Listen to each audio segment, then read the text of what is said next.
Magandang araw po mga ka-Q&A, ano? Ito po si Attorney A. Erwin Bautista ng US Visa Q&A.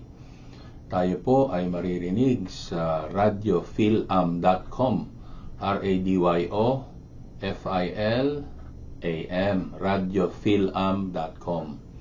Yan po ay ang ating internet radio based here in San Diego as well, ano po?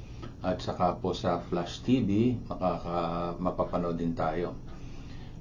Maraming salamat po sa lahat ng mga subscribers at sana po ay i-refer nyo kami sa inyong mga kaibigan at kakilala para kung meron silang tanong tungkol dito sa US visa applications, baka meron tayong episode para doon, makita nila at maliwanagan nila, baka makatulong tayo kahit konti, no? But of course, we cannot substitute the advice of a US immigration lawyer if you really have an active problem or actual controversy, ika nga sa Supreme Court, ano, na hindi sila nakikialam unless there is a actual case and controversy. Ang ibig sabihin nun, kapag mayroong actual case, hindi hypothetical, ano po. So therefore, kung meron kayong actual case, then baka meron tayong topic tungkol doon, ano po. So anyway, our topic for today is how do you reinstate a petition that has been terminated by the National Visa Center or the US Embassy. Marami po kasi immigration petition na terminate noong panahon ng COVID, 2020, 2021, 2022, even up to 2023. Ano po? At ang kasamaan na nangyari dito ay wala pong notice. So dapat po kasi sang-ayon dito sa Foreign Affairs Manual, ano, 9 FAM 504.13-2 sinasabi dito, termination of inactive cases.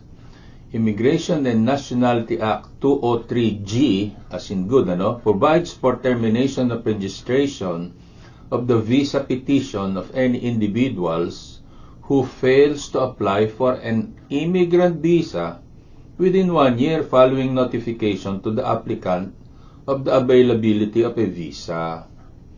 But INA, or Immigration and Nationality Act 203G, also permits reinstatement of the registration where the individual establishes within 2 years following the date of notification of the availability of such visa that such failure was due to circumstances beyond their control. So, noong pong mga panahon na yon, nagpalabas ng sulat ang National Visa Center na, oy, interesado ka pa ba dito sa petisyon mo? Sulatan mo kami or mag-respond ka dito. Yan po, ano, kahit hindi pa current yung petition, nagpalabas sila niyan. So, nagbigay sila ng 1-year deadline. So, ang problema nito, yung mga nag-file, hindi nila na-realize yung iba, no? Na lumipat sila, hindi nila in-update yung kanilang addresses. Tapos yung iba naman, baka hindi nila nabasa yung notification by email. Ngayon, meron din namang mga situation na talagang tineterminate yung immigrant visa petition even without the 2 termination letters that is required. Kasi dapat po yan, pag pinadalang ka ng sulat, magpapadala sila ng sulat, or i-email ka, oy, available na yung visa do sa petition sa'yo. So, magsimula ka na mag-process. So, bibigyan ka nila ng ID, number, at saka yung password, ano, para ma-access mo yung SEAC, yung electronic website nila para mag-comply ng mga civil document submission. So ngayon, kapag hindi ka nag-submit for 1 year, susulatan ka ng termination letter number 1. Nang ibig sabihin, uy, wala kang ginagawa rito. Sinabihan ka na namin na available na yung visa mo. Bakit hindi ka pa nag-comply? So, ito po yung termination letter number 1. Ang sinasabi dito, ito we refer to your application for an immigrant visa. Ito na naman, Section 203G, G as in good, of the Immigration and Nationality Act requires that your registration be cancelled and any petition approved on your behalf cancelled if you do not apply for your immigrant visa within 1 year of being advised of visa availability or fail to present evidence purporting to overcome the basis of your refusal under INA Section 221G within 1 year following the refusal. So, meron po akong naging case dyan sa Philippines. Yung na-submit na niya lahat, na-comply na niya lahat na requirements except yung updated affidavit of support. Nangyari po yung kanyang huling communication March of 2020. Yan po yung simula ng COVID. So ngayon, sabi sa kanya, sabi nung client ko, ibigay niyo po sa akin yung email address kung saan ko isasubmit yung updated affidavit of support including the income tax return. Lumipas ang mga araw, ang mga buwan, and even years, hindi siya sinagot. So ngayon, naalala na lang niya kasi tapos na yung COVID, marami restrictions noon hindi ka pwedeng lumabas. So, naalala yata niya 2022 or maybe even 2023, na, uy, kumusta na ba yung visa ko dyan? Ano na ba nangyari? Hinihingi ko yung yung email para ipadala ko yung updated affidavit of support. Wala na akong narinig galing sa inyo.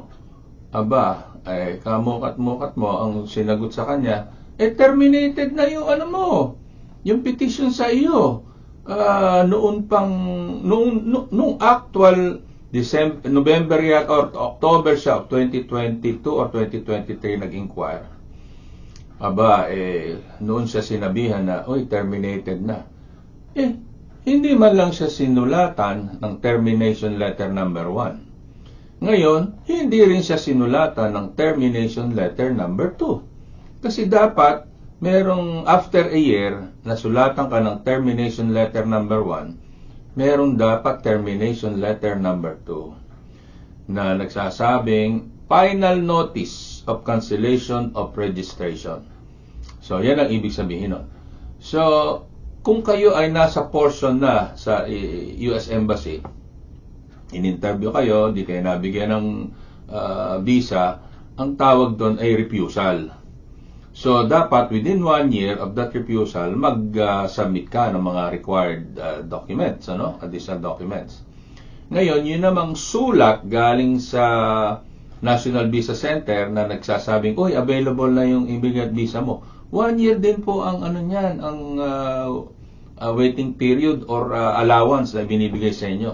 Every time na mag-communicate ka sa kanila, ma-extend na naman yan ng 1 year bago ka nila susulatan na, hindi ka na yata intisado. Hindi mo sinasubmit yung mga requirements namin, wala kang communication, 1 taon na nakalipas. So, pag pinadala ka ng sulat na yon at hindi ka pa rin respond, ayun na, final notice of cancellation of registration. Ngayon, paano mo ngayon i-reinstate yung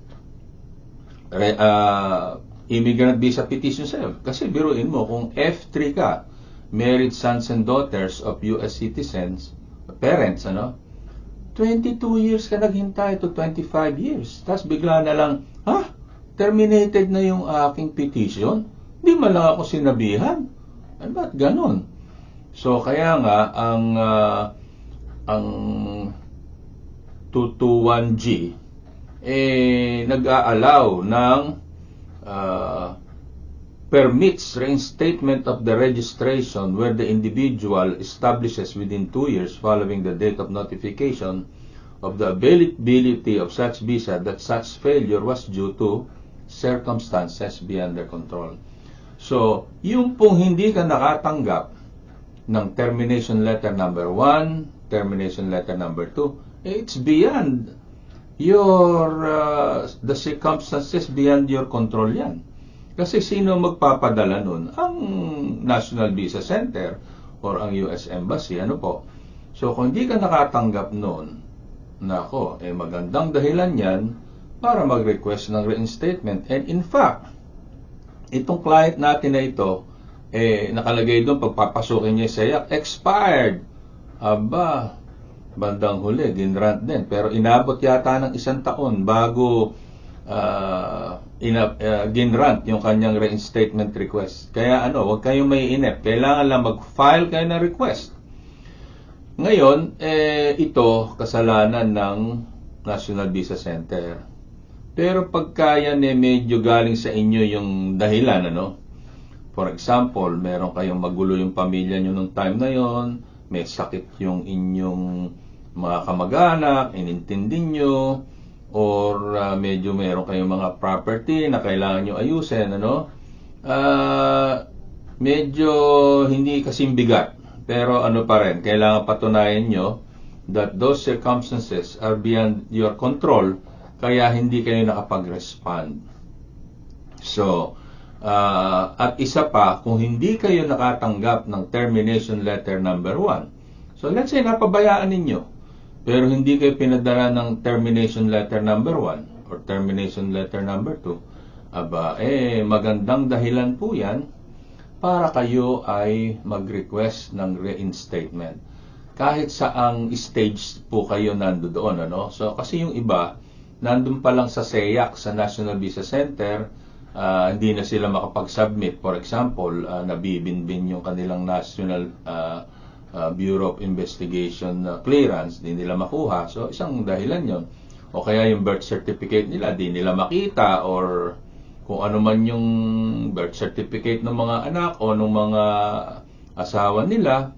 So, nabibinbin, kaya hindi sila makapag-submit, hindi nila na itutuloy. Usually, ang penalty ng National Visa Center kapag kayo ay hindi nakapag-submit ng mga documents at lumipas sa isang taon, pinoforfeit nila yung mga immigrant visa fee, tsaka ang affidavit of support fee. So, pera lang yon, di ba? Pwede kang magbayad ulit nun. Pero ang problema kapag yung nasulatan ka na nung final cancellation notice, bago nila tanggapin yung pera mo para i-update mo yung payment do sa immigrant visa fee, at saka sa affidavit of support fee, kailangan kumbinsihin mo ang National Visa Center at ang embassy, kung sino man yung kadil mo sa Department of State, kailangan kumbinsihin mo sila na yung failure mo was due to circumstances beyond your control. Pero kung ang dahilan mo inaayos ko kasi yung properties namin, inaayos ko kasi may kakagulo sa pamilya namin, medyo hindi mabigat yung dahilan na yon. Ang mabigat na dahilan sa kanila na papatulan nila ay yung tungkol sa health. So, kung ikaw ay nag-alaga ka ng asawa mo, ng nanay mo, kaya na-preoccupied ka doon sa process na yon or pag-aalaga, baka sakaling pakinggan nila.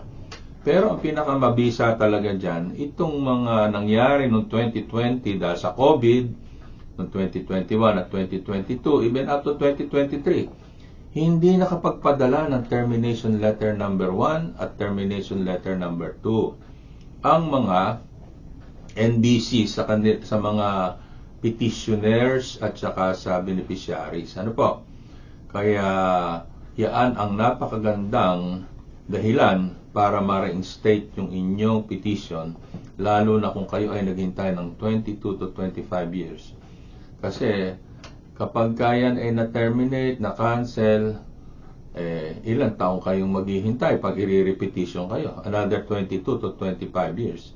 Baka yung magulang ninyo na nag-petition sa inyo, baka 105 years old na nun, pag naghihintay pa ulit. So, baka hindi umabot sa ganung taon. Ano po? At saka kayo naman, na mga beneficiary, baka kayo nasa 75, 85, or 95 na. Bali, wala na rin yung petition na yun. Ano? Kaya nga, if your petition was terminated without notice, without the termination letter number 1 and number 2, ay maganda pong dahilan yan para reinstate ninyo. At nangyari po yan nung panahon ng COVID, kaya maaaring sila talaga, ang NBC, ang may pagkukulang. So, itry po ninyo, subukan po ninyo, walang mawawala. Kung i-deny, wala talaga kayong magagawa. Pero pag hindi nyo sinubukan, kayo na may kasalanan noon. Kaya po, subukan po ninyo mag-file na reinstatement para sa mga terminated na petition na walang notice na termination letter number 1 or number 2. Salamat po sa inyong pakikinig, panonood. Ito po uli si Attorney A. Erwin Bautista.